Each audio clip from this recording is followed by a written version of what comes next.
Here we go. What a fun draft. I'll start with New England because you know them so well. Whether or not you think Bill Belichick's a genius, he didn't do a lot to help Mac Jones. They overpaid for mediocre tight ends and possession receivers. Yeah. Zeke was washed. Matt Patricia. I thought New England at least sent a message. We're going to kind of pivot to a more offensive franchise. That's what it felt like to me. What say you? Yeah, and I even think with the quarterback himself, you can say that. I mean, this is a nod to the environment they're in right now. Like you said, offense is king, and the idea has always been over the last few years to just overcommit to investing around your young quarterback. They're doing that, and then again, just the pick of the quarterback himself, Colin. Think about the environment for the next 10 years in the AFC. Patrick Mahomes, Joe Burrow, Josh Allen, Justin Herbert, Lamar Jackson, C.J. Stroud. You're going to have to beat 3 of these guys in succession just to get to the Super Bowl. And so I think, the Patriots looked at this and figured we need to swing for the fences. Like, we like McCarthy. Penix is a good player.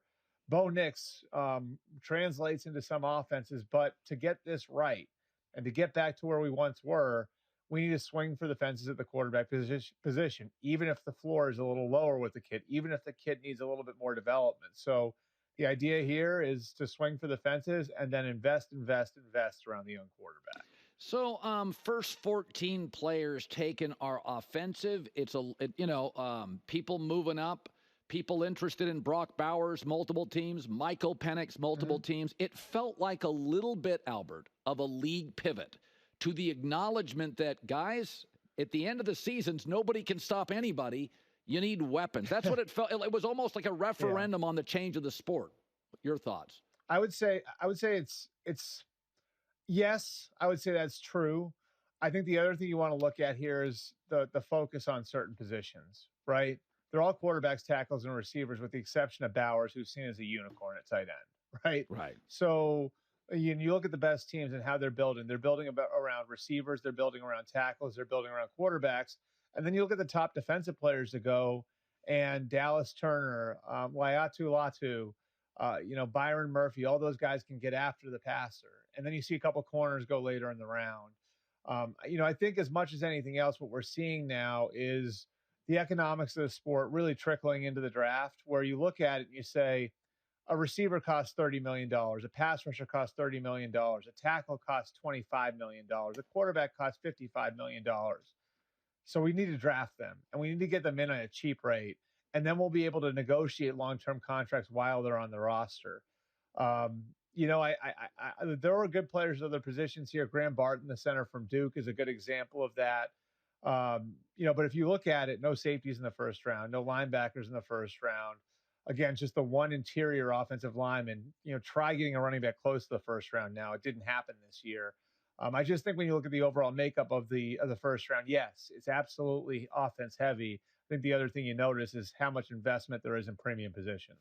So I thought there was a message sent by a couple of teams. One, the Niners getting a couple of really good receivers. And I think the message is, listen, we like you, Debo. We like you, Brandon. We like you. But we're led by Shanahan's play sheet, Christian McCaffrey, Trent Williams. When Trent misses games, they lose. I mean, Shanahan's record without Christian McCaffrey is around 500. So, I thought there was a message with their picks. And then that message was at their receivers. By the way, Albert, 10 of the first 30, what was it? 37 of the first something picks were, 10 of the first 35 picks or something like that were wide receivers. That's the position that floods the market every year. What did you make of the Niners draft? Yeah. And you notice too, Colin, before I get to the Niners specifically, how it was the tackles, then the receivers, right? And I think that's sort of the way the makeup of the draft was too, is most of these teams look at it and say, you got to get a tackle, you got to get a receiver. It's harder to find a tackle higher in the draft. And I think that's why all the tackles came off the board in the top 20. And then you started to see the receivers come off the board.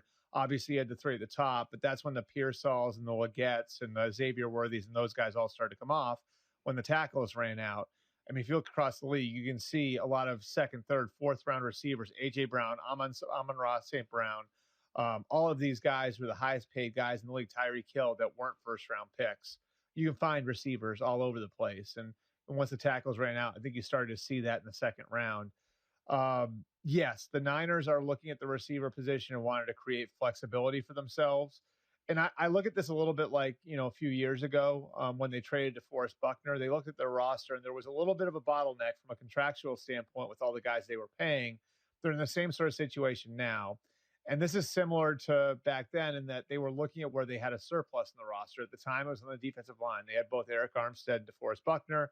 They pay Armstead. They wind up trading Buckner. I think ultimately that'll be the way this goes. Initially, going back to January and February, I thought that meant Ayuk was probably as good as gone.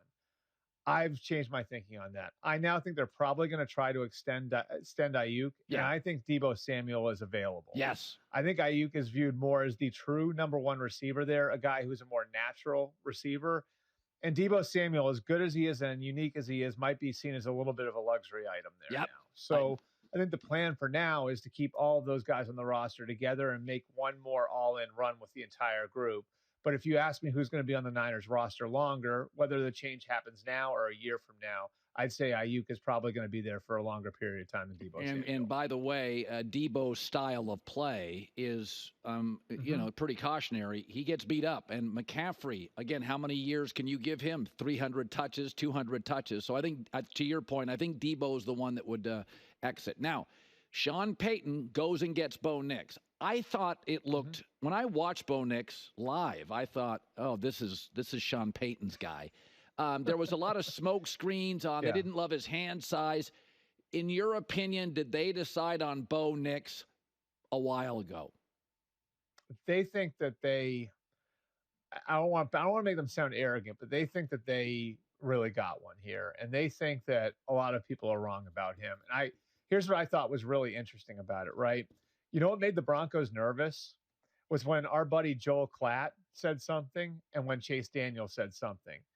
Because Joel Klatt actually was in training camp with Sean Payton, so he knows that offense, and he knows Bo Nix is a player. And Chase Daniel obviously played all those years ago for Sean Payton and is very, very smart about the quarterback position. So they were trying to keep this thing under wraps, but Klatt and Daniel came out and said, this is so perfect. So they saw the same things you were seeing, Colin. And, they did their best to kind of keep it to themselves. And, Sean Payton's obviously affected by the experience in 2017 of losing Patrick Mahomes. They loved Patrick Mahomes in New Orleans, and they wound up getting jumped for him. And so they wanted to do everything they could to try to keep it quiet how much they love Bo Nix. Obviously, they weren't wholly successful doing that. But, what's really interesting about this is Sean is seen as a very old school coach. They leaned heavily on analytics here. And if you talk to analytics people, the numbers tell you Bo Nix was the best quarterback in the draft. And I know that sounds crazy in a year when Caleb Williams and Jaden Daniels and Drake Maye and all these guys are coming out. But, when the Broncos went and dug into it, when Sean Payton got the numbers back from their analytics people, I'm telling you, like in so many different categories, critical categories, Bo Nix was number one. So you had the play style, you had all these critical categories, and then you had the meeting in Eugene.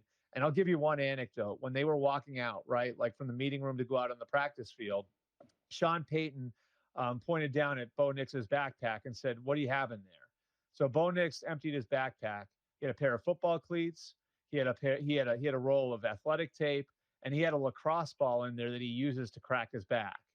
And the Broncos looked at that and said, this kid is all about football. And so it's like one of those little anecdotes where like all the stuff that you hear about Bo Nix being like all about ball and it's so important to him and a coach's son, they got validation of it. And I think, walking out of that room and onto the practice field in Eugene, seeing him throw the ball, then that was when they walked away saying, yeah, we can see this guy being the 12th overall pick. Absolutely. Cowboys need a run game. I think Zeke is washed. Didn't draft one. Receiver in the 6th round.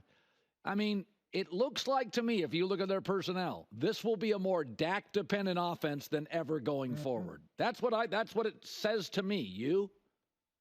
So let me ask you this, Colin. Do you think maybe the Cowboys are now are with Dak right now where the Rams were with Jared Goff in 2020? Yep. You know what I mean? Like I look at this and look, Jerry sort of poisoned the well with his all-in comment because I think that, raised the expectation that something was going to happen that was never going to happen because of where they are financially and because they have, 3 big contract situations coming down the pike with Dak Prescott. Micah Parsons and CeeDee Lamb.